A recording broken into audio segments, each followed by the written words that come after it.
Giselle is usually doing it. I'm putting Gino on the spot. Next week, Gino will be hosting Huddle. So let's clap that up. Let's clap that up. Good. So pay attention, G, and make your edits. All right, we're going to open up with prayer and then follow it with scripture from 1 Corinthians. But we're going to start off with prayer from Dr. Carolyn Haynes. Please welcome her with a strong clap. You go? You wanted to stay from here? Thank you, Father, for waking me up this morning with the activities of my body. And I thank God for the National Network. I thank God for Reverend Sharpton allowing us, the Huddle, to meet here every Monday. And I bless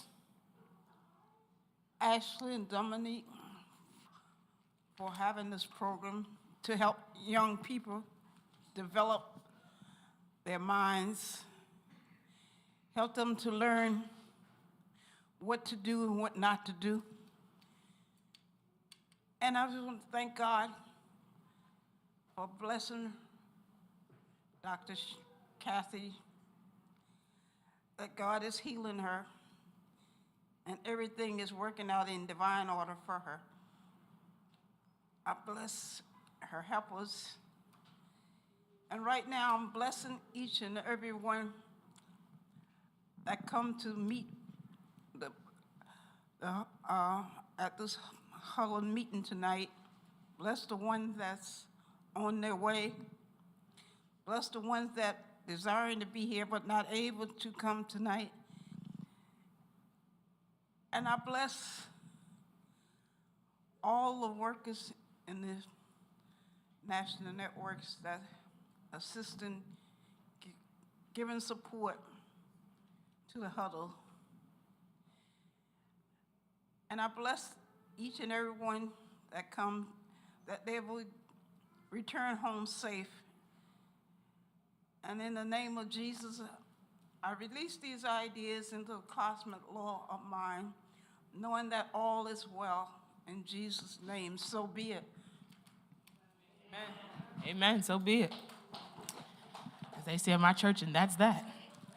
Okay, so the scripture is actually inspired by Pastor Vincent Bohannon from Bible study this past Thursday. It comes from 1 Corinthians chapter 13, verses 1 through 13. I would say if you have found it, please say amen. But I know we're not in church. If I speak in the tongues of men or of angels, but do not have love, I am only a resounding gong or a clanging cymbal. If I have the gift of prophecy and can fathom all mysteries and all knowledge, and if I have faith that can move mountains but do not have love, I am nothing. If I give all I possess to the poor and give over my body to hardship that I may boast, but do not have love, I gain nothing. Love is patient. Love is kind. It does not envy. It does not boast. It is not proud. It does not dishonor others. It is not self-seeking. It is not easily angered. I'm working on that. It keeps no record of wrongs. Love does not delight in evil, but rejoices with the truth. It always protects, always trusts, always hopes, always perseveres. Love never fails. But where there are prophecies, they will cease. Where there are tongues, they will be stilled. Where there is knowledge, it will pass away. For we know in part and we prophesy in part. But when completeness comes, what is in part disappears. When I was a child, I talked like a child. I thought like a child. I reasoned like a child. When I became a man, I put the ways of childhood behind me. For now we see only a reflection as in a mirror, then we shall see face to face. Now I know in part, then I shall know fully, even as I am fully known. And now these three remain, faith, hope, and love. But the greatest of these is love. All right? Now we will have our action alerts. You ready, co-chair? By our co-chair and National Membership Director, Ms. Dominique Sharpton. Let's clap her up. Thank you. Good evening, everyone. So many of you know, last week there was another rallying cry and call for justice as the family of Tyre Nichols gathered in Memphis, Tennessee to lay their loved one to rest. Tens of thousands of people from across the world paused to remember the life of Tyre Nichols. a 29-year-old black man from Memphis, Tennessee, who was brutally beaten and killed by 5 police officers. His tragic death has become a rallying cry for urgent police reform. On last week, Wednesday, Reverend Sharpton delivered a rousing eulogy that summoned the nation, and indeed the world, to action, drawing a historical parallel to Memphis, the city where Reverend Dr. Martin Luther King Jr. was killed in April of 1968. Reverend Sharpton said that he was personally insulted to learn that Nichols died at the hands of Black police officers. 5 Black men that wouldn't have had a job in the police department would not ever be thought of to be in the elite squad in the city that Dr. King lost his life. You beat a brother to death. There's nothing more insulting and offensive to those of us that fight to open doors, that you walk through those doors and act like the folks we had to fight to get you through them doors. Reverend Sharpton continued, you didn't get on the police department by yourself. The police chief didn't get there by herself. People had to march and go to jail, and some lost their lives to open the doors for you. And how dare you act like that sacrifice was for nothing. Reverend Sharpton introduced Vice President Kamala Harris, who traveled to Memphis, Tennessee to show support for the grieving family. And as Vice President of the United States, Vice President Kamala Harris stated that she demanded that Congress pass the George Floyd Justice in Policing Act. And we're going to talk about that a little later in the program, but also in hopes that President Joe Biden will sign it, and we should not delay. That's what she said, reiterating the importance of sweeping police reform legislation that National Action Network and Reverend Sharpton has championed since the tragic death of George Floyd in 2020. If enacted into law, the legislation would set up a national registry of police misconduct to stop officers from evading consequences for their actions by moving to another jurisdiction. So we'll talk about that, but many of you know, if you remember Amadou Diallo case. Do you remember the Amadou Diallo case? We'll talk about that later on in Huddle. But that was a situation there where they moved the jurisdiction, they moved the trial to another county in order for it to be favorable for the police officer. So this is a tactic that's been utilized for years. And in the George Floyd Justice and Policing Act, that in particular is addressed, and that will not be able to happen. The bill was twice cleared in the House under the Democratic control in 2020 and 2021, largely along the party lines, but it never went anywhere in the Senate, even after Democrats won control in 2021, in part because of disagreements about qualified immunity, which protects police officers from being sued in civil court. So that's also a thing. You know, police officers get basically scathe-free. They have no financial penalty when they commit a crime or they are responsible for a loss of life.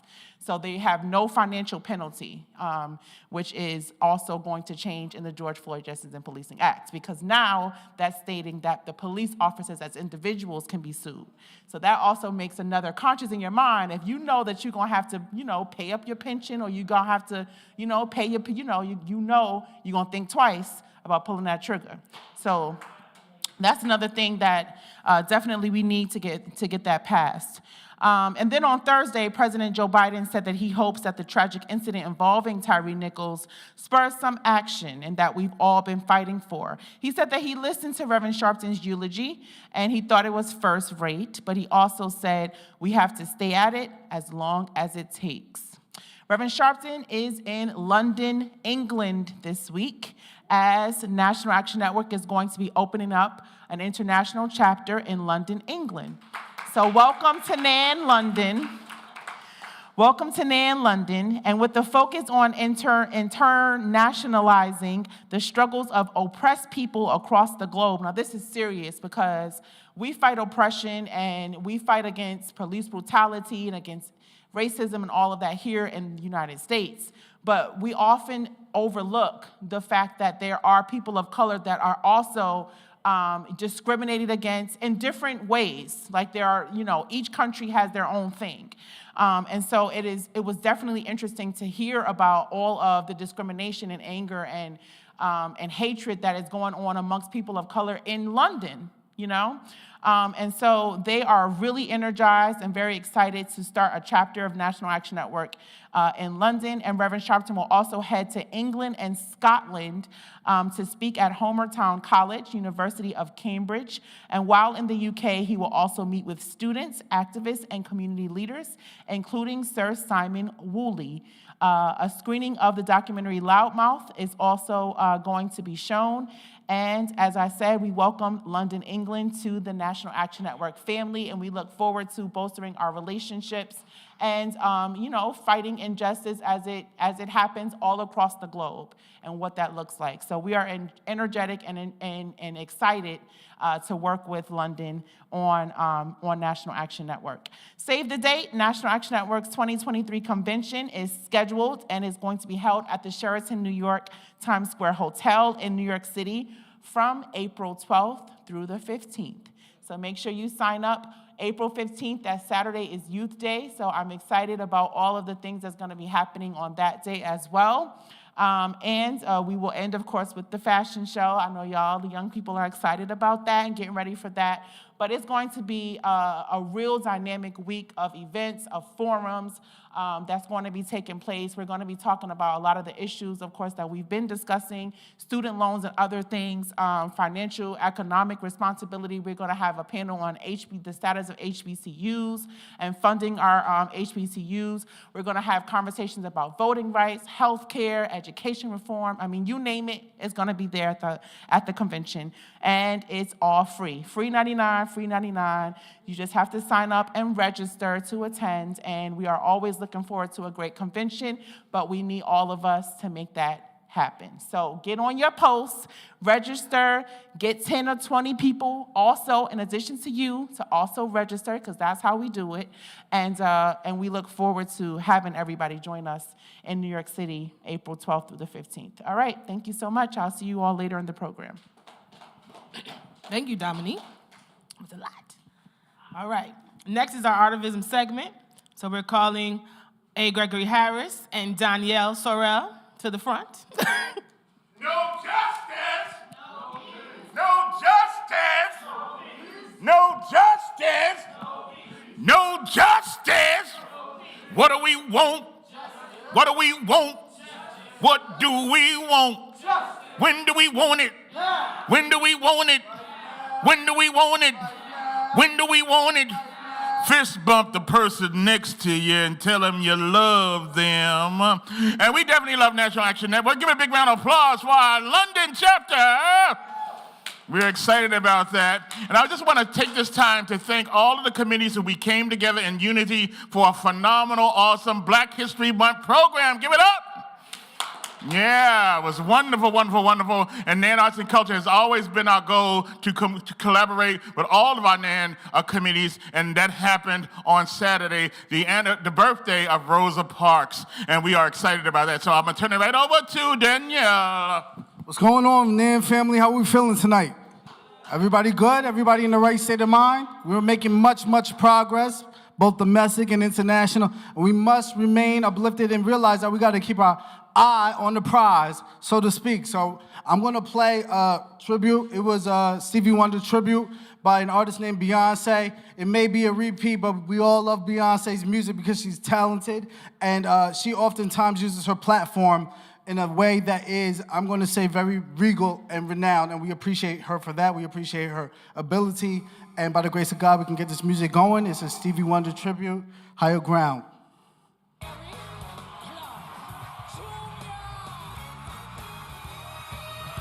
So we're just jamming a little bit tonight. Tonight is a little laid back, but that's all right, because we realize we gotta keep on going until we reach our higher ground, until we reach our higher ground in Congress, until we reach our higher ground in the Senate.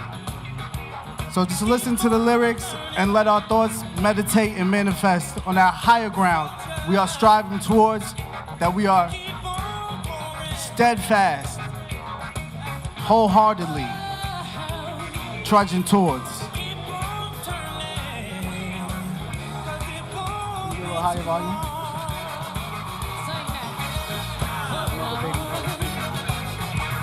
So listen to these words. Power. Y'all hear that?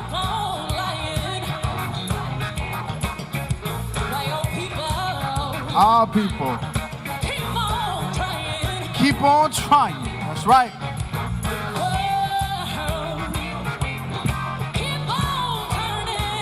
The world gonna keep on turning, and it won't be too long. All right? My brother, hold on. My sister, hold on. Y'all out there, hold on.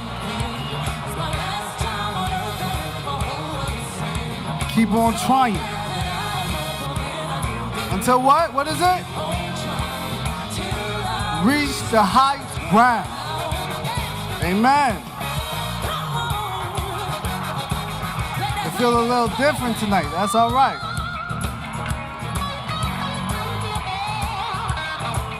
All right, we can end it right there. That's the message for this evening. Art and Artivism segment. Thank you, Nan family. God bless you. Thank you. Let's clap them up. Thank you. And salute to Beyonce. She made history yesterday at the Grammys. For Black History Month. Let's clap that up. That's a great thing. Same with Viola Davis. It was great things. All right, so next we will have our Black History Fact of the Day, again by Dominique Sharpton. And following that, we have announcements. So any good news or announcement that you may have to share, you can line up right on the side and share it. We ask that you make it short because we don't want to, get into the did you know time. But any good news, we can start it off. Dominique? All right, so our Black History Fact of the Day. Does anybody know there was a significant birthday yesterday? A young Black male was shot and killed in Florida a few years ago, 11 years ago to be exact, and he had a birthday yesterday. He would have been 28 years old. Does anyone know who I'm talking about? Gino, who am I talking about? You know? Any idea? No? Take a wild guess. He was wearing a hoodie when he got killed.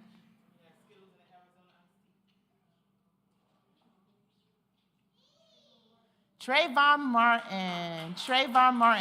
So yesterday would have been Trayvon Martin's 28th birthday. He was killed when he was 17. That's 11 years ago. He was walking home back to his father's house with some Skittles and iced tea. And he unfortunately didn't make it home that night because of a neighborhood watchman who took it upon himself to patrol the neighborhood and get into an altercation with Trayvon that resulted in him losing his life. Unfortunately, George Zimmerman did not serve any time or did not pay, and there was no accountability had for the fact that he caused the death of this young man. And the country, the world, I would say, literally stood up in protest and demonstration to really stand for this injustice. I think it was our modern day Emmett Till. And and with that said, his parents, Sabrina and Tracy, started a foundation in his honor. And they had their Trayvon Martin Memorial Weekend. They don't celebrate, of course, the day that he passed, but they celebrate his life, the day that he was born.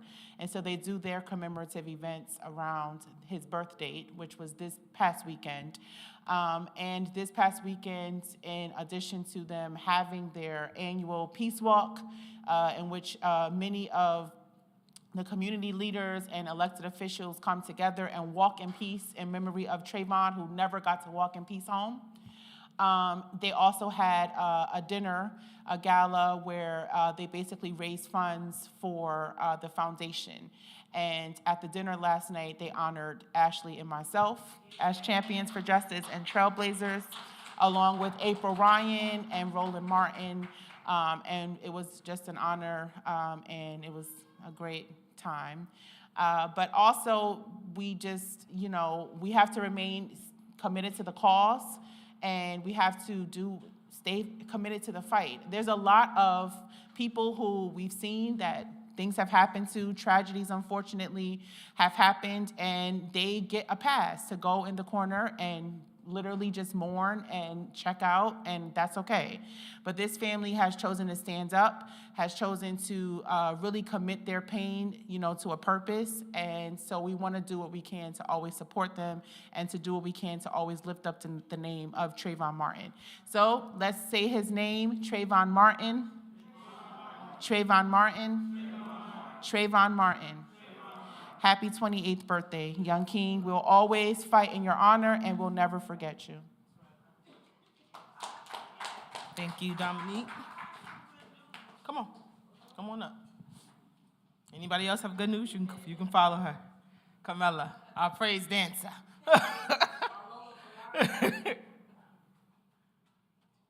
I like your red. You Valentine's Day ready. Yes. Today, I put in my retirement papers. After 21 years working at Queens Educational Opportunity Center, I am finally retiring, and I put in the paperwork today. Yippee! That's right. Congratulations, Camilla. Congratulations. That's beautiful. Beautiful. Any other announcements? Any other good news? All right? No? Okay, well, I guess I'll share. It was not great news, but before the Tyree Nichols, I went with Reverend Sharpton to Memphis, Tennessee with his contingency for the Tyree Nichols funeral. But the day before, well, not the day before, the morning of, we went to the site where Dr. King was killed. And it's not good news, it's solemn, but that was my first time ever going there. And it was the Lorraine Motel, and they've turned it into a museum now. Dominique went before, but it was just really eerie. It was really eerie to go there on the morning of Tyree Nichols' funeral, where they had killed these 5 black cops and a white cop, beat this man to death, Tyree Nichols. But literally, like Rev said it, in the city where they slain the dreamer, what happened to the state of the dream. But it was crazy to go there and to see where he was killed, to see my godfather Jesse Jackson, and I've grown up knowing Jesse Jackson my whole life and hearing the stories, but to actually see, he was standing behind them on the balcony. He was among Dr. King's staff, literal pictures. It reminded me of Dad and Stephen and Toon, you know what I'm saying? It's like the staff, literally the organizers, that was there. And it just, I don't know why it clicked then, but it just really made me understand what we have to do now and exactly what has been going on in this time. I know this is a lot to say, but I think Reverend Sharpton is the Dr. King of this time. And to go there with him before he preached Tyree Nichols' funeral and to understand exactly how they slayed Dr. King on that balcony, to understand that on the first day of Black History Month, to understand exactly what they stole from us and exactly how they feel about us in this country, and to actually have to continue on in the legacy of them in their footsteps and in their footprints, it just made me understand my purpose and mission a little more. So I just wanted to take the time to say thank you to my dad and to Reverend Sharpton and Nan for allowing me to experience that. But he also said that he wants to take a contingency of Huddle there every year going forward to go experience that same experience at the Lorraine Motel in Memphis, so that our young people understand the dreamer that we lost, what they did to him, and understand our fight going forward, like we did with Selma. So I want us, Gino, I want the young people watching to understand, I don't want you just to come to go on a trip, but just understand that we have so much to do. There's so much to do in this time, in this fight, in the movement, and the field is plenty, but the laborers are few. It's on us, so we gotta do it. And that's on all of us. It's not just on us or just us. It's on all of us. And the burden of that definitely was clearly made last week. And as we remember Black History Month, and Black History Month is every month for us, every day. But just understand its blessings and the beauty that we saw at the Grammys, but also the burden of our history and how they're trying to delete it and how they're trying to erase it, not just in Florida, but all over this country. Dan is going to talk about that later. A lot of people saying, oh yeah, in Florida they're taking out Black history, they're banning it, but it's not just in Florida. They're trying to do it in Alabama, they're trying to do it in 20 other states. So this is real. This is a real battle. It's like we're regressing literally daily. And because we're not reading, because we don't know better, because we're looking on Instagram and looking on social media and not really understanding exactly what's going on, we're losing. So we have to pay attention and work together and really figure out how to go forward. But yeah, that was my, not good news, but that was my news. All right, so any other good news? I know that was a little solemn. Well, good, Lisa, come on. And while she's coming, I was late last week, but my mom is back in the building, and that's great news. After surgery, after being off her feet for almost 2 months, that's a great thing. It's a blessing. All glory be to God. Lisa Hobbs. I want to take this time out to wish David a happy birthday in the back, because he want to be all shy. Happy birthday, David. Happy birthday, Ricardo, too. Aquarius season. That's Lisa's season. That's why she did that. We're going to get y'all a cake. We got you. We got you. Right. And Gina, right, exactly. You got an announcement? Yeah. Okay.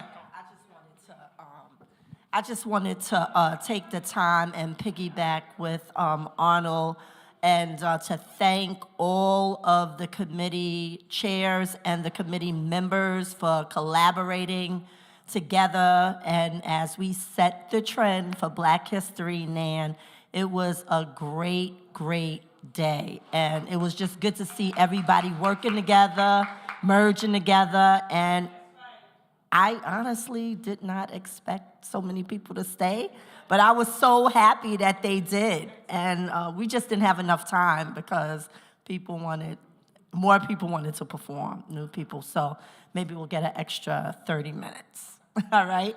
But thank you, that's what I wanted to say. Well, yes, well, I have some good news. I just had a grandson who was born on December the 29th, 2022. That is Marcus Al's birthday. Okay, and so I'm so excited about it, and I'm looking forward to Marcus Al and Courtney. Yes, Cornelly, yeah. Yeah, to have birthday parties. Awesome. Okay. Congratulations. All right, that was great news, see? All right. So I also have 2 announcements from Megan Buckley, and she's in the choir. She was a former advisor, but it was just good information. Anybody remember Amir Locke? Amir Locke. Yes. He was killed last year? Yes.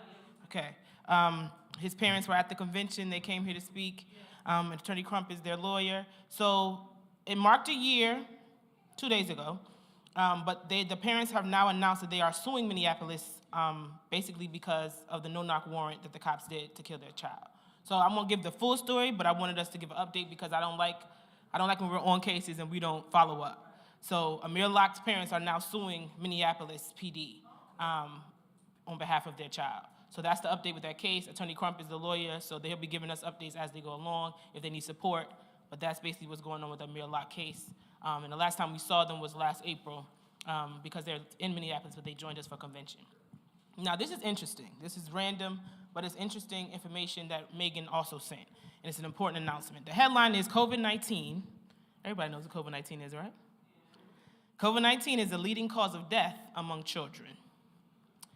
That was alarming for me, but she wanted us to share it, and I thought it was important since we work with young people here. So let's share. COVID-19 was the 8th leading cause of death amongst children in recent months, according to a study published Monday. In a year-long period from August 2021 to July 2022, 821 children ages 0 to 19 died from COVID-19 at a rate of 1 per 100,000. Children's deaths of any kind are rare, so that's still small, but that's still enough. COVID-19 ranked 5th in non-disease-related deaths and 1st in infectious or respiratory illness deaths, overtaking the flu and pneumonia. Before the pandemic, in 2019, the leading causes of death among children were perinatal conditions, unintentional injuries, birth defects, assault, suicide, cancerous tumors, heart disease, and influenza. The time period researchers analyzed coincided with the rise of Delta and Omicron COVID-19 cases. They found that studying over 12-month periods during the pandemic did not change the results. Researchers noted that their results were limited by the underreporting of COVID-19 cases and the exclusion of deaths where COVID-19 could have been a contribution or applying factor in tandem with other conditions, such as influenza. So COVID might not have been the direct cause of death, but it helped in a combination with something else. So let's just continue to be safe, to try to be safe amongst each other. I also know that I think the White House is lifting bans in March, I believe they announced. So just let's try to, I know some people are still wearing masks, and that's great. If you want to wear a mask, please wear them. We still have some in the front, but just try to be safe. If you have the flu or a cough, take care of yourself. Don't come out. I would still stay home because you just don't know what others have. Some people are immune to COVID, and some people can literally die from COVID. So let's just try to be safe and respect each other of all ages. But thank you, Megan Buckley, for sharing that information with us. And now we will begin our Did You Know segments. So we will start with Mr. Dan. And he's talking about Florida and the removal of Black history. Let's clap him up.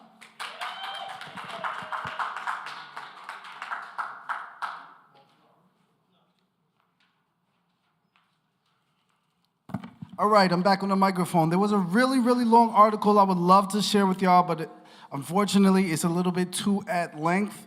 So I'm going to read an article from February 6, 2023, titled, Publishing Company Will Offer Free Black History eBooks, Especially in Florida. There's an image in the article, and it begins to state, Florida Governor Ron DeSantis speaks at an annual leadership meeting of the Republican Jewish Coalition on November 19, 2022 in Las Vegas. DeSantis reiterated Monday, January 23, 2022, that the state's rejection of a proposed nationwide advanced African American studies course, saying it pushes a political agenda, something 3 authors cited in the state's criticism accused him of doing in return. A Chicago-based publishing house will offer free ebooks focused on Black history after the College Board revised its Advanced Placement African American Studies course earlier this month. And Haymarket Books has Florida specifically in its sight. The College Board's revisions came after Florida Governor Ron DeSantis refused to allow the class in Florida high schools. In the revised course, the subjects of Black queer studies, intersectionality, and activism, the reparations movement, and Black scholars associated with critical race theory have been removed. Black conservationism was added as a potential research topic. Now, Haymarket Books, a radical publisher of politics, culture, current events, said DeSantis and the complicit College Board have left it with no choice. The racist governor of Florida continues to escalate his attacks on the freedom to learn and teach history, the publishing house says in a press release last week. We at Haymarket stand in solidarity with all those in Florida and across the country who are organizing to resist. We know that books can be dangerous to those in power, especially when they are in the hands of folks who are organizing to fight for liberation. That's why we publish them. That's why they're trying to ban them, the company added. Haymarket Books will offer the following ebooks for free to download. Titles From Black Lives Matter to Black Liberation by Kinja Yamhata, which explores why the Black Lives Matter movement is necessary. Black Lives Matter at School and Uprising for Educational Justice, edited by Jesse Hagapian and Denise Jones, which details how the Black Lives Matter movement has challenged institutional racism. And 1919 by Eve L. Ewing, a collection of poems depicting the Chicago race riots of 1999. That's year 1999 for y'all, in case anyone's confused. Black people have always figured out ways to teach our history in spaces beneath, beyond, and betwixt the machinations of people like Ron DeSantis. Ewing said, the only thing he ever got right in his life was understanding how insurgent our stories really are, how threatening to the status quo of a nation built on theft. The company is also looking to provide Florida residents with more radical books, and that's quoted, quote, radical books, end quote, to distribute to young people in the state. So I don't want anybody to be confused by the word radical book. These books could include any Haymarket published works, which range in topics from abolition to black politics to police and prisons to socialism and Marxism. The struggle is long, but we are many, the group said. The College Board has been under heavy criticism for its revisions to the African American Studies course, which is released on the first day of Black History Month. Biden's post-midterm, oh, excuse me, that's not supposed to be there. It's printed in the article, but blooper, part of that. Moving right along, the article goes on to detail. Though David Coleman, the head of the College Board, told the New York Times that the changes were not made to bow to political pressure, DeSantis' administration took credit for the move. Thanks to Governor Ron DeSantis, as at Gov. Ron DeSantis, principled stand for education over identity politics. The College Board will be revising the course for the entire nation, DeSantis' press secretary Brian Griffin said on Twitter. Florida's Department of Education is now reviewing the revisions to ensure they follow state law, which restricts how topics such as racism can be taught in schools and prohibits any instruction that could be making someone feel personal responsibility for historic wrongdoings because of their race, sex, or national origin. So if anybody from the audience wants to answer, how do you feel about what's going on in education with respects to Black history and the subject of Black history, the topic of Black history, and the inclusion of Black history in education for our educators out there and also for our students? Does anyone want to answer how the article makes you feel and how the subject matter at hand makes you feel? Anyone? Chairperson for Education Committee, Gina C. Williams. Welcome, welcome. So yes, I have a lot of feelings about this, and that is because if they do ban articles and they try to erase Black history in the South, it's going to be a ripple effect that will come to the North. And this is why they never start these things in the North, because it's not going to happen.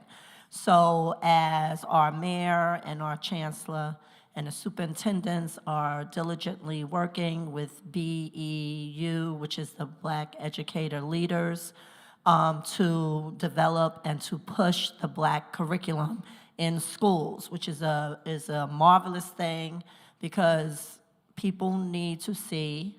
When I say people, I mean from the smallest, from the 3K up to college students and even adults and adult literacy. They need to see themselves as successful. They need to see themselves as talented. They need to see themselves as educated. They need to see themselves to dare to dream the impossible and know that they can do it. And there is nothing wrong with that. So at the Black History Celebration, we had an author, and hopefully she will be back again to discuss how she started to write her book, which is a book for children of color. and how they can dare to fly to higher heights of excellence. And so I think that we need to diligently keep alert on how books are being moved, and also take advantage of the Schomburg and start exposing, everybody to, especially the bookstore, because they have a lot of programs there. They have computer class, adult literacy, everything for everyone. It's just that I don't think it's advertised enough, and it goes back to what you were saying about the ebooks. So I think if we had more computer training and more accessibility to the technology, that would be an asset, and probably Wi-Fi. So as we know, we're in an educational economic crunch, and a lot of people do not have what they need to excel. So this is why we have to be even more competitive to our opponents, if you will, who are not of color, because they have accessibility to everything. And even if they don't, they get it easily, more easily than we do. So we always have to keep the pen to the paper and push for the bills. Thank you. Excellent.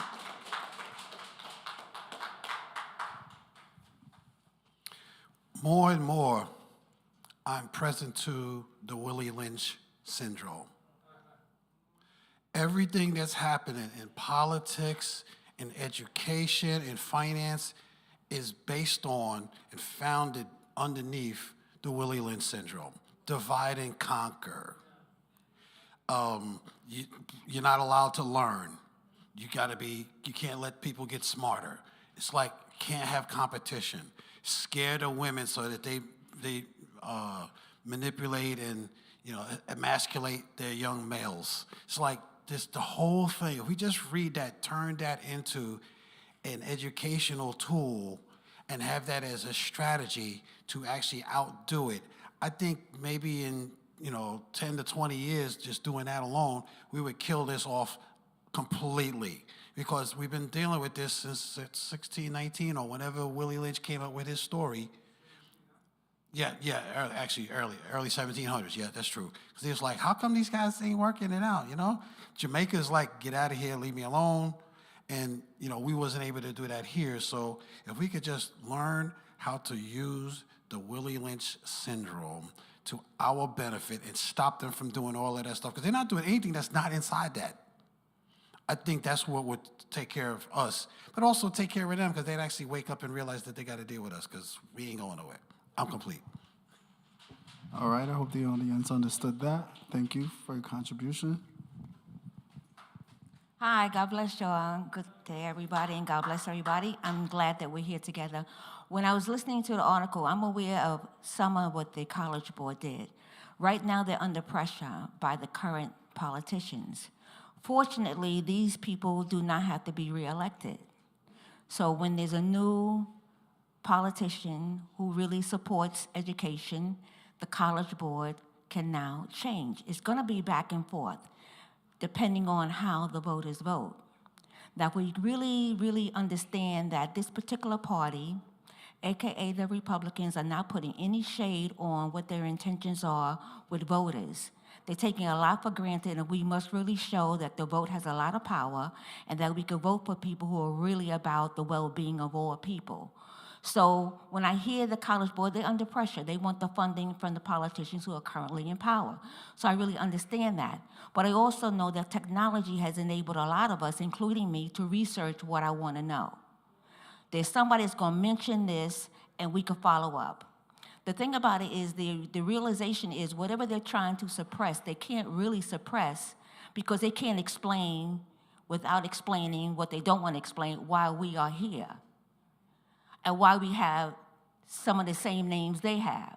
They're going to have to, somebody's going to question that. So they're never going to get away from that. They really need to understand the realization that as long as we're here, and we're here because God put us here, if they don't want to explain it, just leave things alone, let people live at peace, basically. Thank you. Thank you as well. And with that being said, back to our normal programming. Thank you, Daniel. Thank you to everyone who shared their opinions. But we were in Florida, and we heard from a few educators at the Trayvon Martin Foundation Gala. And I just want to say, pray for the educators out there, because they're also very stressed. It's dangerous. One of the teachers, she was female. She had three of her young people there, but she was saying that she's, regardless of what they put in place, she's going to teach what she's going to teach. And I respect that, but we also have to make sure they are okay, because she's risking her job, her life, her livelihood in Florida. Florida, we already know that it's different down there. Just like Alabama, it's also happening in Alabama. So, but I like what everyone offered. But I like what the article offered as well. I feel like, and we went to a school, my mother and my father put us into a private, all-black school. It was in a brownstone in Brooklyn.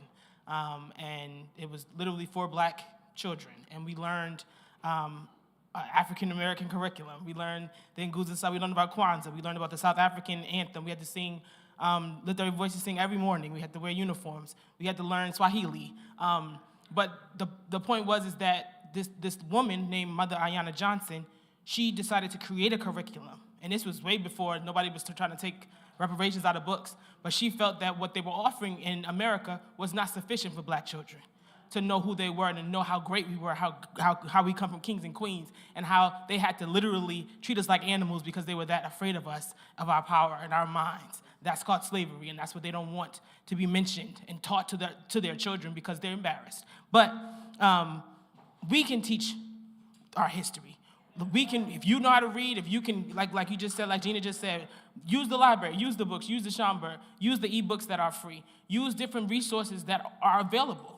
And we can huddle up and learn things about it. You can huddle up in your houses. You can huddle up in other community centers. But there's ways around this. They cannot just take things out of a book. That's not the first time they did that. A lot of our history is not in the books, and we know that. So we have to do our own duty, and we need to just stop depending on this education system and do our own. And that's just my personal opinion. I know that's easier said than done, but I just think we have to be more proactive. And please, please, please pray for our educators out in Florida that's fighting this every day because they're living it on the front line. All right, our next presenter again is Dominique. She's gonna do the George Floyd Justice and Policing Act. Last week I challenged the children, I don't think Gina was here, but I challenged the young people that were here to define qualified immunity. Right? That's in the George Floyd Justice and Policing bill. So she's going to talk about that. I don't know if anybody went home and found out what it was, but if you want to share before she shares what it is, we welcome you to come up here and answer that question. But this is very, very important. Tomorrow, does anybody know what's happening tomorrow nationally with the president? State of the Union, right. So this is essential because Sheila Jackson Lee is going to present this bill again after the State of the Union. Okay? Okay, so let's listen up.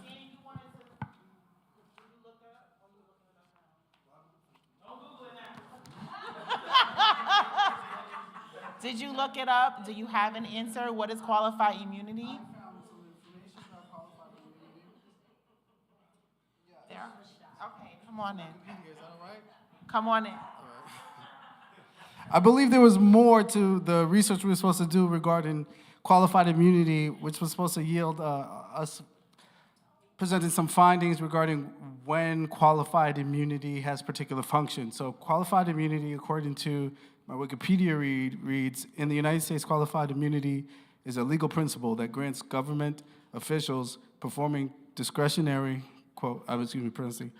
optional, in parentheses, functions, immunity from civil suits unless the plaintiff shows that the official violated clearly established statutory or constitutional rights of which a reasonable person would have known. And there's more. Wikipedia goes on to detail regarding sovereign immunity.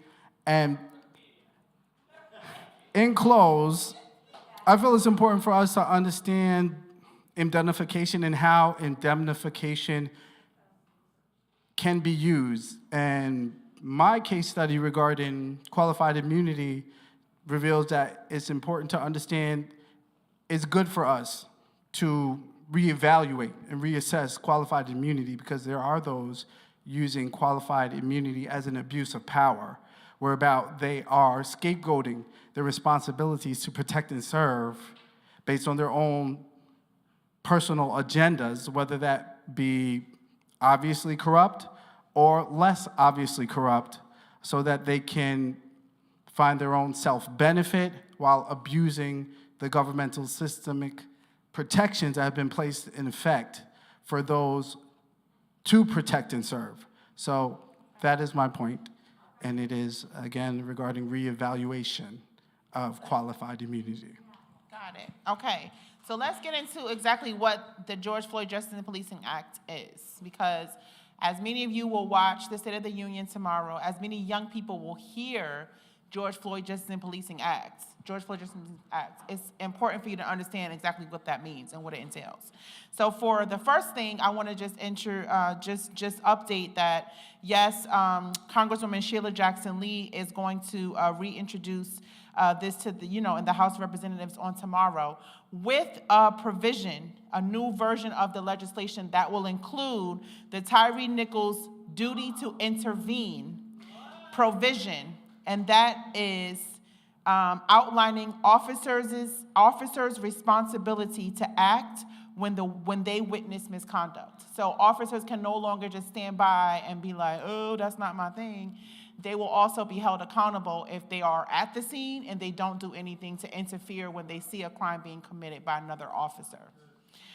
So that is a provision in the law. Now, with that said, that provision also makes it very dicey, very, it gets a little more controversial when trying to get this bill passed. And I also want us to understand why it's taken so long for it to get passed. Because we hear Biden talking, and people are like, oh, he's just so full of it, he's just talking, he's not gonna do nothing. No, he really can't really do anything until Congress and Senate, approve it.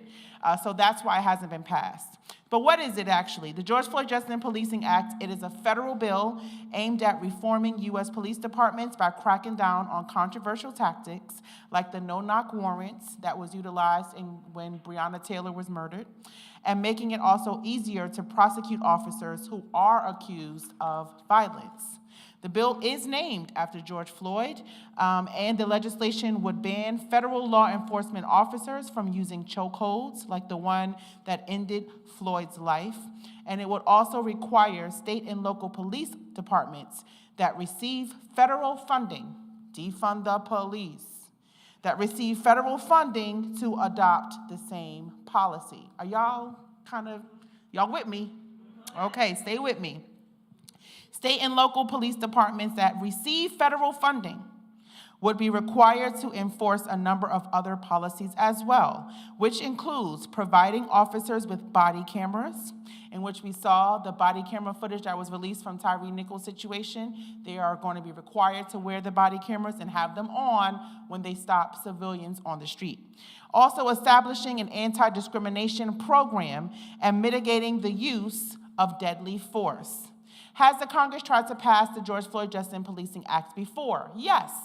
The bill passed the House twice when the chamber was still controlled by Democrats, first in June 2020 and later in March of 2021. The bill passed almost entirely along party lines both times, as most Republicans opposed the legislation and stalled in the Senate. After the House passed the bill again in 2021, two Democratic lawmakers, then Congresswoman Karen Bass, who's now Mayor Congresswoman Bass of California, and Senator Cory Booker of New Jersey, they engaged in talks with Tim Scott, the Republican senator from South Carolina, to try to craft a bipartisan compromise on the legislation. Those broke down in September of 2021, and then after months of exhausting every possible pathway to a bipartisan deal, it remained out of reach. So they couldn't come to an understanding, and so the bill has been delayed since September of 2021. Will the Congress pass the George Floyd Justice and Policing Act now in response to the killing of Tyre Nichols? Attorney Benjamin Crump said at Tyre Nichols' funeral that they plan to, of course, reintroduce the bill after the State of the Union, but the bill is unlikely to pass the House again, given that the chamber is now controlled by Republicans. So that is also the deal. So it's like a bait and switch. It's like back and forth. Whoever's in control, now the Republicans are in control, so we probably won't see it passed. And so if the Congress does not act on police reform, what can the president do? What can Biden do? Biden has already signed one executive order to address police reform, which incorporated some elements of the George Floyd Justice and Policing Act. The order required that all federal law enforcement agencies participate in a new database tracking allegations of misconduct and mandated new agency standards to limit the use of force. So now there is an executive order that has been passed in which agencies have to basically file if your officers are involved in misconduct or your officers are involved in a crime or whatever, they have to file it with an agency so that it's on file. And as you can see, as those files continue to accumulate, Memphis is already off the roof now because another incident just happened last week with Memphis police beating another young man of color, but he survived.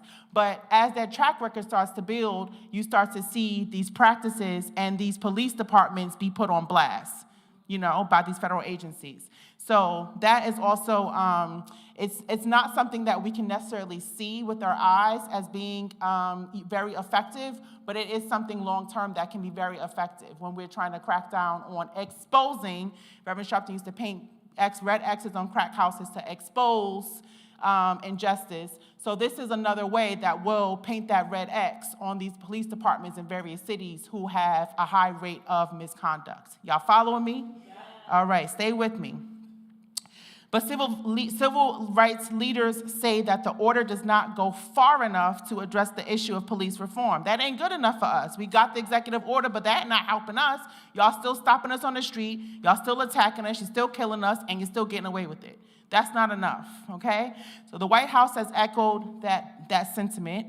And hours before the video of the police beating Nichols was released, Press Secretary Karine Jean-Pierre told the reporters that Biden did everything that he could do with the tools that he had. We know that's not true. So activists are pushing for nationwide change. We're going to Washington, D.C. in August in celebration of the 60th anniversary of the March on Washington. So we plan to take another 200,000 people to Washington, D.C. to hold up, hold up the Capitol for the day, again, to say, all right, look, we heard, we got your executive order, Biden, but this ain't enough. And by August, something has to happen, or we're going to take the Capitol again. That's just basically what's going to happen. And so with that said,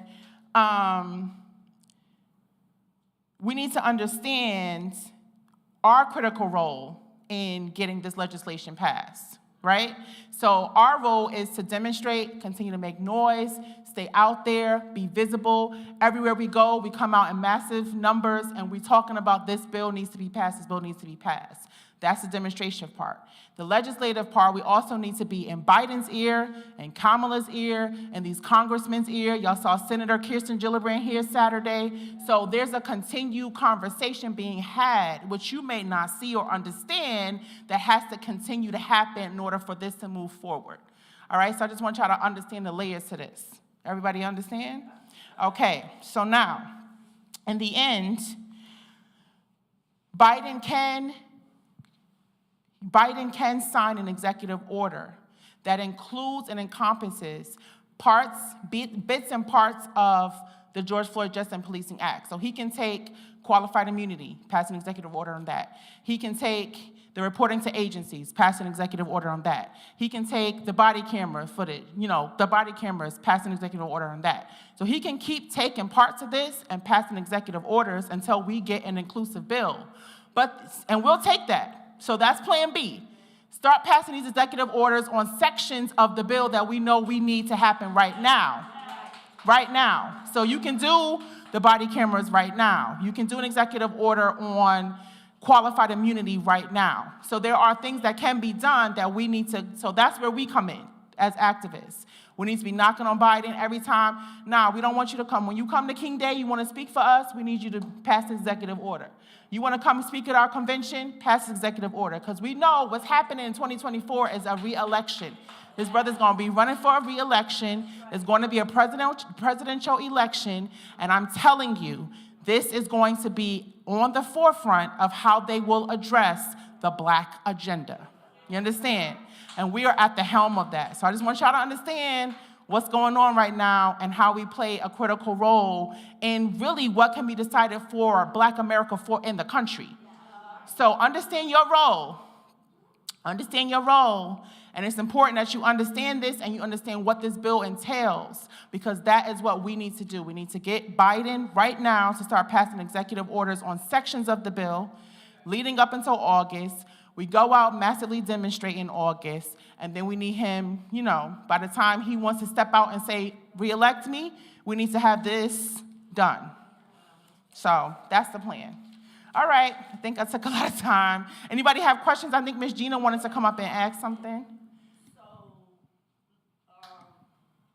So let's say that the executive orders get passed on qualified immunity. Let's start there.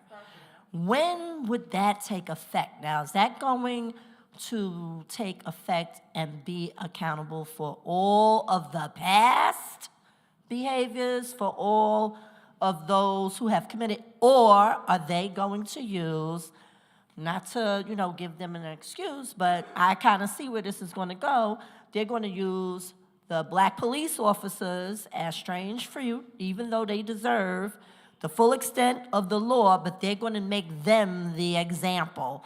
Now, when they make them the what about the others that preceded them? So Biden he actually has the power to do the retroactive whatever. That's not likely to happen, and it's very unlikely to happen. However, you are correct. The the visibility that these police officers now are getting with the Tyre Nichols case, they will be used as scapegoats, to get this done. But that's not totally a bad thing. I'm not saying that's totally a bad thing, because we need to, use it. As long as we get it done, use it. However, what we don't want to see happen is for them to continue sitting, making provisions on executive orders because everybody wants to get what they want, and then nothing gets passed. And we've been sitting on this bill for 2 years now. So the thing is to now get it done. Let's protect the future as best we can, and then, hopefully that is a step forward that we need. Sister Word? This is purely my opinion, so I want you to know that. In my opinion, Biden is kind of unrealistic in terms of really comprehending who he's working with. He seems to me to believe that these people are going to change and do the right thing. It's not happening. It's getting worse. So if he thought he's not going to use his executive order because he's going to talk to these people, try to reason with these people, these Republicans, they disagree among themselves strongly. So, of course, he's not going to talk to a Democrat rationally. But Biden, he has these high expectations, and he's not necessarily wrong, but he got to look at what he's really dealing with. Right. So my belief in the presidency, though I don't really fully know what their powers really are, but put the pen to the paper and just see what happens, President. Yes. Do your best to really make an effort to protect the public. That's who needs to be protected. From politicians who don't have their best interests in mind either. They have to be on the comprehensive list of people that intend to do harm generally to the public. In terms of these black police officers, it's not about skin color at all. It's about this uniform. So they have to be held accountable for what they did to Brother Nichols. They have to be. So it's not a color thing. Biden has to really understand, and that's the action that was at the forefront, because Brother Reverend Al Sharpton is on his job at presenting this issue to him regularly.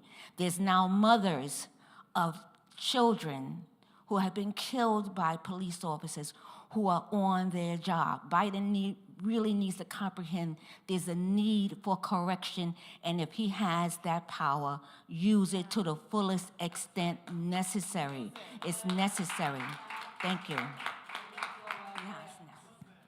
Well said, Sister Word. Thank you. My sister. I think we always have to remember that everybody's sleeping in the bed together. So just like Mayor Eric Adams used to be a police officer, and now he's a mayor, no one's going to, they already know what's going on. They used to be it. So they're not going to go against each other. That's the whole point of See, the problem is we always saying the system not working, but the system is working. See, the system works. It's not working for people that are not a part of the system. Just like when I wanted to get on the community board. Either the senator had to put me in or the borough president. You had to have a political connection to get you on another level. You cannot get on a level without knowing somebody. You gotta know somebody. So these people already know, these crooked family members, they're not gonna go against their own brother, their son-in-law. These people already sleeping together. They already know each other. So you go into Republicans. Republicans have high office friends and family. So we're going through this kind of problem. You know what I'm saying? And we know what we're saying when you are into politics. When you're into politics, they don't just let you get in. They say, okay, well, the senator has to recommend you, or the borough president. Now you got to get to know them. Because you in the street, you want to move to the next level. They say, oh, well, you got to know this person. This person got to put you in.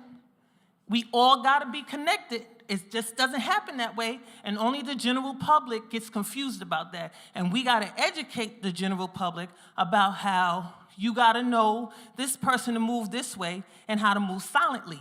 But we're not going to move without knowing certain people. It's just not going to happen. That's not how the system works. And the system is not going to destroy itself because it works. All right, y'all. Well, I will encourage you. The George Floyd Justice and Policing Act is it's a lengthy bill. It has a lot of different sections to it. I think that they try to put everything in there, so it is very lengthy and dense. However, I think that if we piece out these executive orders and take section by section, I think that that is something that can lead to progress. And it's a good strategy to get things moving forward if we can't get the whole cake at one time. So I think that, that should be the plan. And like I said, we're heading to August and, to Washington, D.C. in August. And we know that we're going to continue to talk about this because this is, like I said, going to be at the top of everyone's agenda, especially those politicians who want to get out and run for president in 2024. Okay, thank you so much. I'm going to hand it back over to Ashley. Thank you, Dominique, and thank you to everyone who shared. That was an important issue. Next, we will have Patrice Perry, who has a similar article about police training, and then our last article tonight is from Gina Williams, which is the issue about student loan debt cancellation. Let's clap up Patrice Perry, our senior advisor. Thank you so much. Good evening, Huddle family. So my Did You Know tonight is what the police academy gets wrong about training future officers. On January 29, 2023, I did something, meaning Katie Sponsler, that millions of people do. She vented on Twitter. She watched the video of Tyree Nichols' murder, and she watched too many videos of excessive force to see if a former law enforcement officer could see what went wrong. But she saw the same thing she always sees, a deeply rooted problem with training and culture. So she poured her heart out to many small groups of followers, most of whom known her personally, and spoke of losing her job that she loved because she couldn't stay quiet about these problems. She left law enforcement almost 10 years ago, and that doesn't pain me. But seeing these same problems so prevalent after nearly a decade, and after Trayvon and Ferguson and George Floyd and so many others haunts her. She vented, but put down the phone and went on a hike. She went to bed. Then she woke up to a tweet that had been viewed millions of times. Suddenly, she found herself in the center of a national conversation about police brutality. To be clear, she never found herself there. She didn't think she was anyone special. She said nothing new. She's heard her thoughts in rallies and marches. Her perspective as a white woman and a former law enforcement officer is not the one that most needs to be heard in a conversation about the violence that impacts Blacks, Latinos, and Indigenous Americans. But as it has been elevated, she was given a platform, and she was trying to do some good with that, because this problem is one we have to solve. We cannot pretend it doesn't exist. So let me tell you what she knows. In the police academy and many courses in criminal justice, she studied the reports of lines of duty deaths. She's watched the dash cam footage of traffic stops where officers are shot, read the complete investigation of deaths like Rangers Anderson and Eagle. As a National Park Ranger, these two in particular have been a constant in her education. Their murders shaped so much of the National Park Service, NPS, trains its rangers. She studied these deaths to find out how to prevent them, to determine what gaps in training may have allowed this to happen. In her training, however, they are not shown videos like that of the shooting of LaVar Jones on September 4th, 2014. She watched the video of Jones being shot on the news just a few months after being dismissed from her third police academy, a day before graduation, just a few months before being denied a decision and being fired from the NPS. She thought as she watched it of the training exercise where officers were shown a different video of a man reaching towards his glove box for his registration and instead pulling out a gun, firing 6 shots, killing the officers that stopped him, and then driving away. After the video and the classroom instruction, the hands-on portion of that traffic stop course had involved a series of vehicle approaches. The driver retrieved a weapon from their vehicle and shot at the officer in training. It quickly became a game within the class to see if the officer in training could beat the driver to the drawer.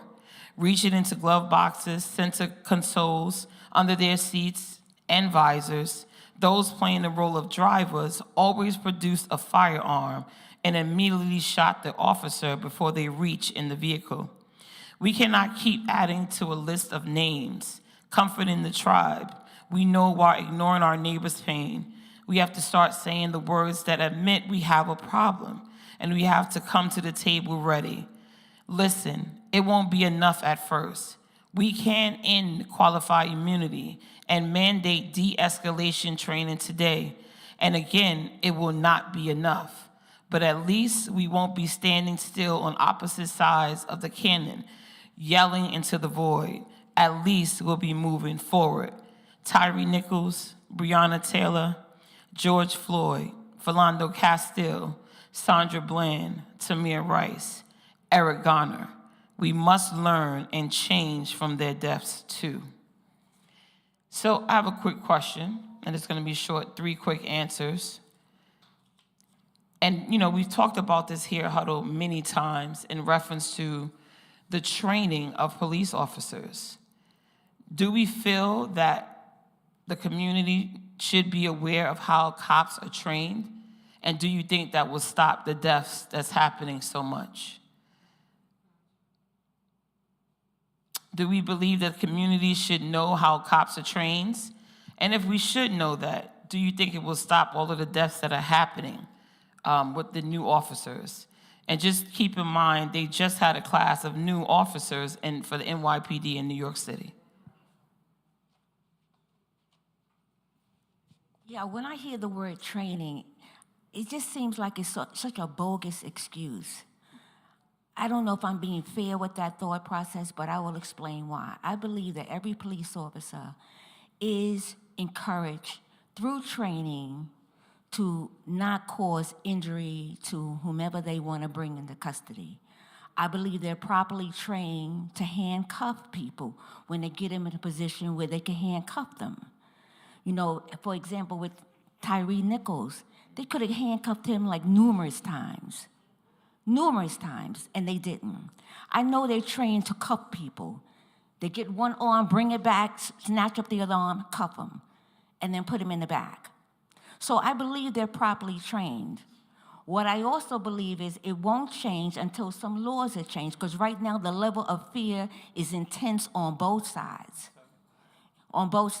So I really do believe that in some way the George Floyd Justice and Policing Act in the whole the whole thing, and also the executive orders that Biden can now sign off on, including qualified immunity, sign off on that, will also give the police officers a relief, knowing that they could be the best cops they can be without any retaliation from the so-called bad cops.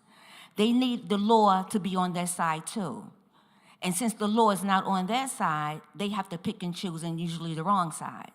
So I believe the George Floyd Justice Police Act can really help a lot of people, including the people in blue. And then the level of fear will decrease, not to the point where there'd be no killings like that, because there's going to be some evil people just going to carry it out.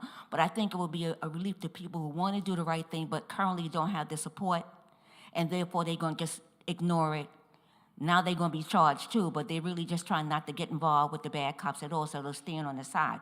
But I think if the law was on their side, they'll be a little more involved in preventing harm to the person that is currently being arrested. I also want to give you a side note. I'm a retired educator. I taught in the 80s. And I wanted to share quickly this one situation I had in the 80s. I was working as a substitute teacher. And of course, I don't know when the teacher's going to return, so I'm just there in the classroom. I'm trying to make do, because students give subs a hard time, basically. So I'm learning how to work that out. So one thing I used to be able to do, once they did the main academic lesson, art was always my go-to after that. So this particular lesson was around December, was Kwanzaa. So I did my own Kanara, kept it on the side. So whenever they did the academic lesson, they could go do art, including drawing Kanara. We were studying that as a side lesson. So when the teacher returned, she walked in.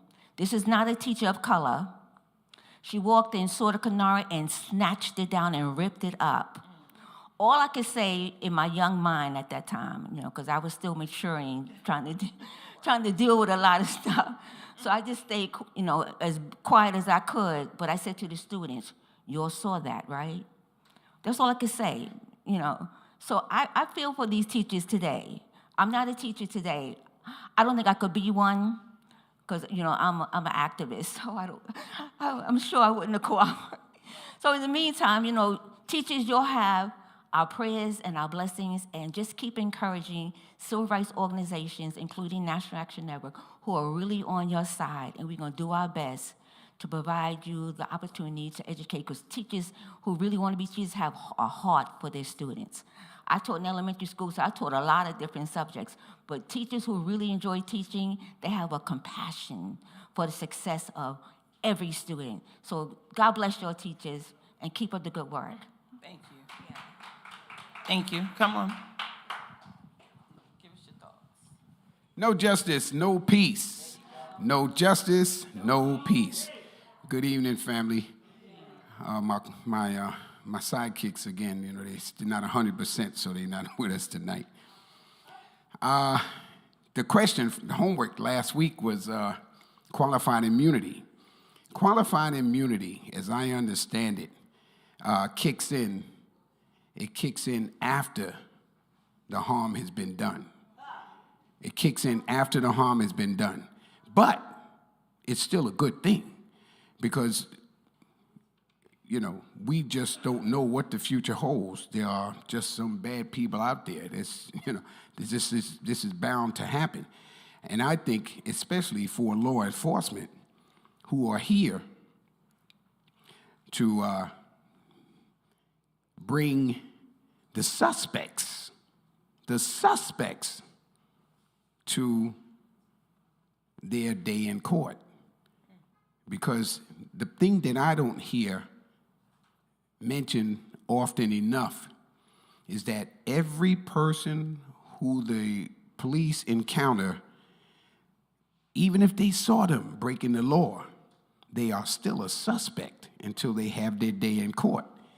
In other words, every person who the police have to encounter and have to take into custody, they are due a right to due process. The right to due process. And actually, if a person is a law enforcement person, then their job, if they are really good at their job, then what they're going to do is they're going to bring the suspect as safely as possible, as sane as possible, as unharmed as possible for their day in court. That's their job. They are not the judge and jury and the executioner. That's not their job. And I don't think that's said enough. If a police officer, if you signed on to be a law enforcement person, I say, God bless you. Because to tell you the truth, I wish I was a law enforcement officer. I really would.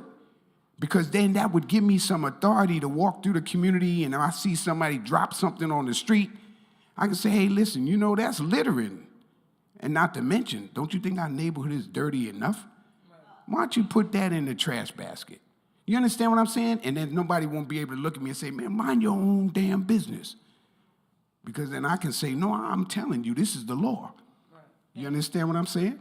So, and then what you asked, the question that you asked, should we know what the prospective law enforcement person is being trained?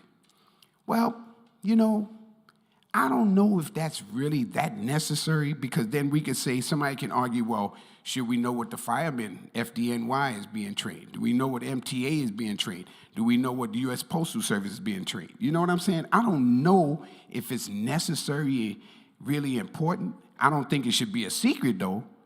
You know, we should have the freedom of information. But I think the most important thing is for us to always remember there's no one size fits all. There's the right thing to do and the wrong thing to do. If you're a law enforcement person, your job is not to judge the individual. Because look at it like this way. Even if you saw them do the act, the illegal act, right? You witnessed it.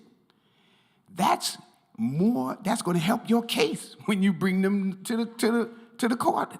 You'll say, I saw him do it. So that the jury is going to hear that. And that's going to be more evidence against the person to help bring about the conviction. Thank you. All right? Thank you very much. I yield back. Wrap us up, King. Hey, Patrice, I want you to just repeat the question because it was a two-part question. I want to make sure I nail both parts. Should the community be aware of what they're doing as far as being able to know what they're being trained for? And if you believe that they should, is that a model for you to know what the cops are being trained to do? Well, in retrograde, I think it's important for us to understand it is with limitations I'm speaking, because community members should have confidence in the police department, that the police department is going to protect them in the state of an emergency. Now, there are differences between responses from the police whom have graduated from the police academy and are set to perform bearing the colors of their state to serve. So our community members and community members at large are entitled to certain things. And it's important for us to understand that although it may not be popular and although it may not be common practice for us to know everything that the police whom have graduated the police academy have learned, because not every community member will attend the police academy, we should at least have the right to be confident that our police that are policing our neighborhoods are trained on how to deal with emergency situations, including people with disabilities, emergency situations, including people with mental health problems, so that the empathy is there and there are less of a margin for oversights that could be, in turn, irreversible. It's important for us to understand, with respect to what the gentleman was saying, there's a difference between appellate division court and chancery division court. So we need to understand, to lessen the statistics that show our community members are being disadvantaged due to over-policing, the community should know with confidence that the police are being trained practically to assert an adequate level of protection for our community members, so that we are as a community better off, so that we are as a community living with more vitality, so that we are as a community thriving together with less of an opposition perspective to policing, due to the fact that we've historically seen over and over and over, time and time again, through our life experiences, and also as we read periodicals and assess certain research, we see there is an issue with over-policing. And as communities evolve, some of the issues that we face evolve. Some of our strengths and weaknesses evolve. So we need to, as a community, be aware that there are certain things we as community members have rights to know. So historically realizing there are reasons why police officers have scripts that they're supposed to be sure that they communicate to the public to make sure that those encountering the police are not taken advantage of, due to the fact that there are corrupt police officers that are on duty and they make the wrong discretionary decisions. And some of them feel empowered by that. And that is a serious, serious concern that is affecting the lives of Americans nationwide. So I feel it's important for me to say these things because that is my perspective. Thank you so much. And as I wrap it up, when they always talk about the police academy and training, I don't even know if you can train somebody to have compassion, but most of the cops should be trained to have that, because there's no way that you have 5 officers beating a kid on the floor, and nothing stops one of you to say, nah, man, don't do that. Y'all stood there and watched it. So I don't know if they could put compassion in the training, but they surely should, especially training cops. We can't have any more Tyree Nichols. We just can't. And that wraps up my Did You Know? Thank you.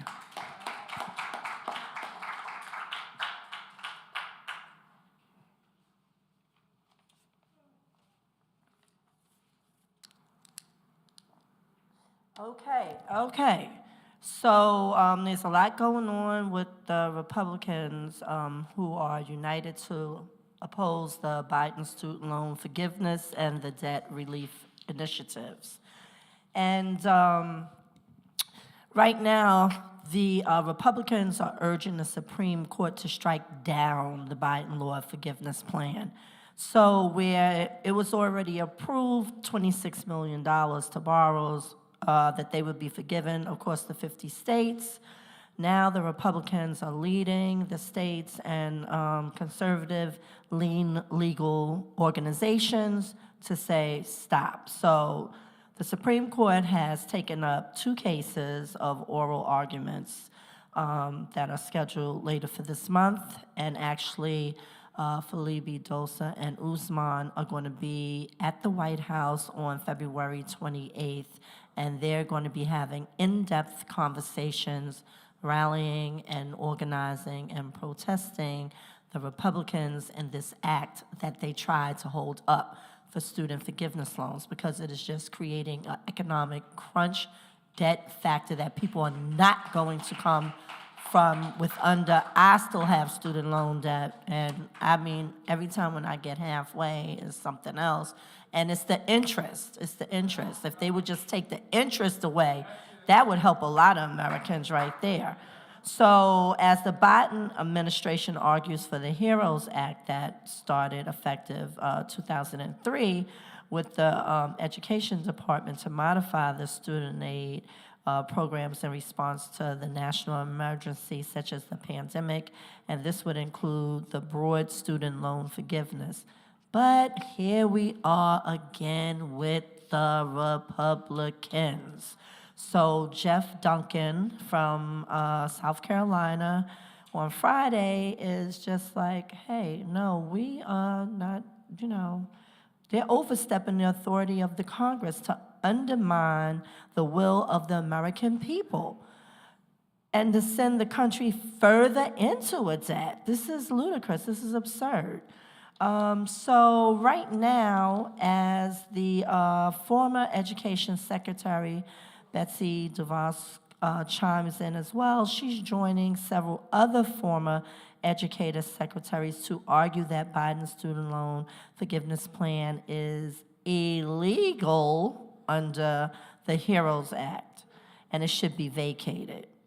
Now, you know, the idea that an executive branch should be unilateral, cancel student loan debt on a mass basis without congressional authority was not taken seriously, and it was really just entertained. But we're still arguing and we're still fighting.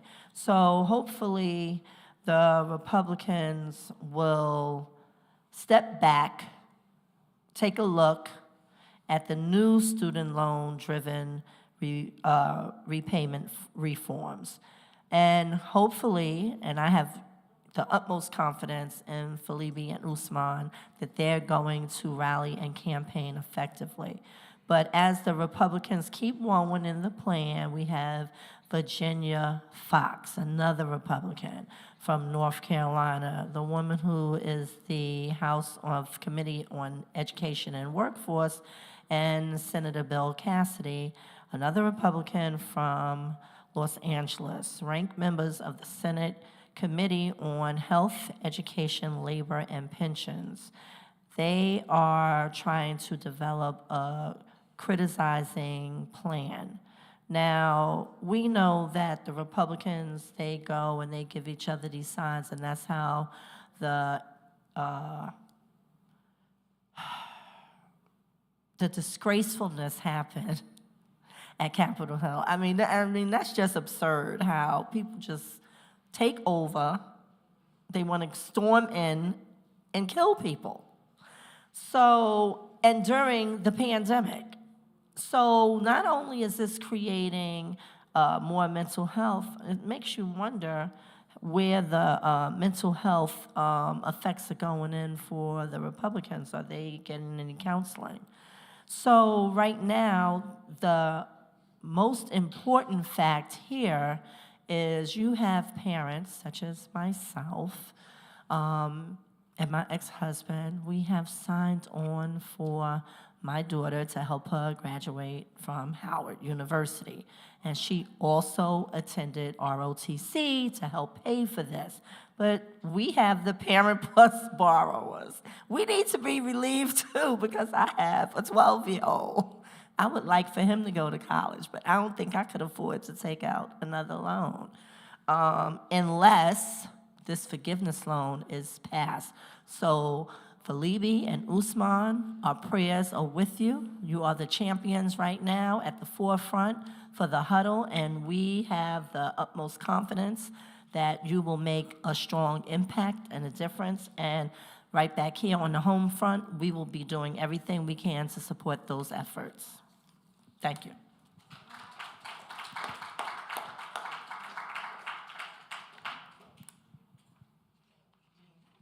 Thank you, Gina Williams, Education Chair. All right, we're going to wrap up. It was an informative huddle tonight. Just to give a little more information about what Gina was talking about with Felibi and Usman. So the NAACP, Youth and College Division, is leading action on February 28th outside of the Supreme Court building. The Biden administration will be there that day talking about their plans to cancel student debt. The Republicans will also be there basically trying to say no, that's not needed. So NAACP has asked NAN Youth and College, which is Felibi Dosa and Usman in leadership, to partner on that action and to make sure that they bring their following as well, and they're going to be bringing their support to DC to basically make sure that they know that we stand for student loan cancellation. So we're going to support them on that. If you have anybody who would like to go to DC around that issue, young people, we want young people to go. But if you have people there, I know you said your daughter is in DC, but if you know people there, if you know young people that want to go there, we will help get them there so that, because this issue is very, very important. And NAN is an official partner, and we want to support NAACP in this stance because it's an important issue, as Gina said. So salute to you all. February 28th that's the last day of our Black History Month. So just make sure you all are aware. If you're interested, just let me know, okay? Or you can just let Felibi or Usman know if you talk to them directly, all right? Tomorrow, again, State of the Union, pay attention. It's important. There's a lot of the issues that we talked about tonight. The George Floyd Justice and Policing Act will be reintroduced by Sheila Jackson Lee with new segments to it for Tyree Nichols. But again, there's so much that we need to be listening for tomorrow. As far as what they're saying, it's going to be a lot of sugarcoating, but we need to know what's real and what's not. So make sure you pay attention, and if you have questions, bring them next week, and maybe we can talk about it amongst each other and figure it out. Also, I know I pushed this back 4 times, so I'm taking all credit. The Huddleversary Gala is definitely happening.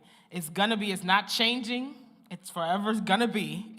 It's gonna be March 6th, which is the first Monday of March. So we have 4 weeks. Cheryl Chapman brought her 2 tickets when I first announced it in December, so I still have those for you. But it's gonna be here in this room. We're gonna transform. It's gonna look different. But we have our honorees for that night, and it's gonna be a special night, and we're gonna celebrate 9 years of Nan Youth Huddle. So I hope you guys come. Hope you celebrate March 6th. And I'm gonna have graphics as soon as JT gets back from London with Rev. We're gonna have all that ready. And tomorrow, also good news. Well, not good news. This is separate. But Dom and I don't know if you watch the Drew Barrymore show, but Dom and I will be in the Drew Barrymore show tomorrow at 9:30 a.m. Eastern on CBS? Yeah, CBS. So 9:30. You can catch us for the Sharpton Sisters. So, yeah. All right? And we're wrapping up. Mother Kennedy, can you pray us out for dinner? Mother Kennedy? Can you pray us out for dinner, please? And don't forget, next week, Gino, you're hosting.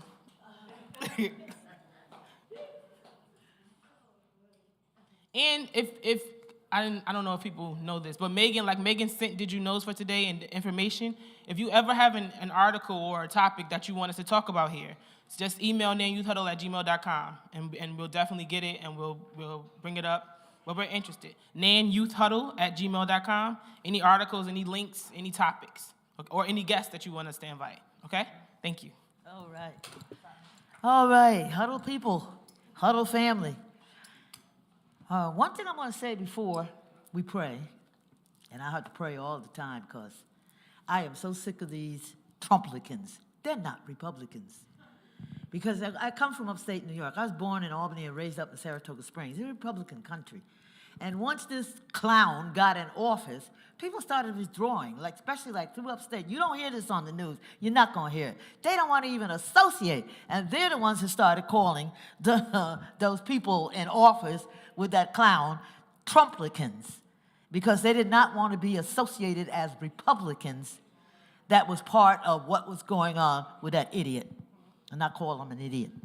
Next thing is that one of the things that has been happening, especially with me and going back into African and Ethiopian history, is our whole comment and the whole thing that has happened since 1619 down to the present day about lowering your head to pray. If you see anywhere, you look at anything in history, and you go back and look at our people on the continent, when they were praying, they were looking up. When they were praying, their hands were outstretched. My help comes down from above.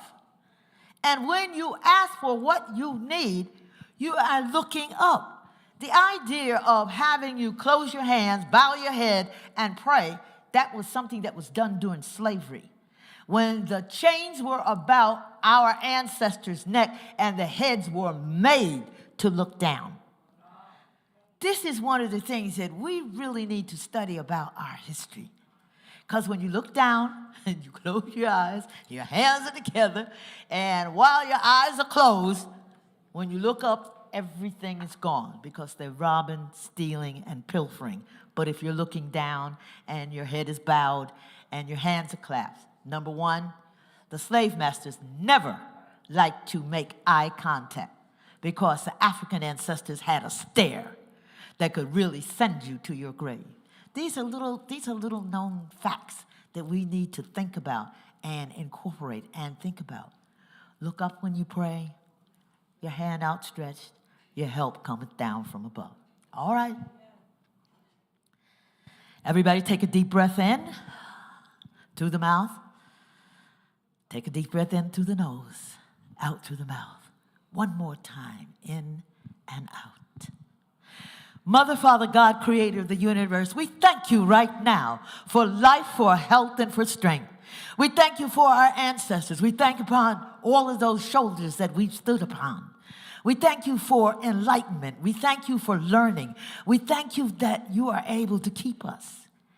And we ask you right now, cover us, cover us. Bless our leader. Bless National Action Network, not only here, but it's going to be around the world. We thank you for our youth. We ask that you protect us, that you guide us, that help us to stand up and stand out, to show up and show out, because victory is ours. Not tomorrow, not yesterday, but today. We ask you that all of us, we stay prayed up and that we stand on everything that we believe in and hold these people's feet to the fire until victory rains down upon water. Now we ask you right now, in the name of the Mother, Father, everything God, in Jesus' name, protect us, bless us, give us traveling mercy, and give us the strength and the courage we need to stand for all that we believe in. These and other blessings we ask in the name of the Mother, Father, everything God, in Jesus' name, all in agreement, Ashe, Amen, and so it shall be. Amen. Go right there.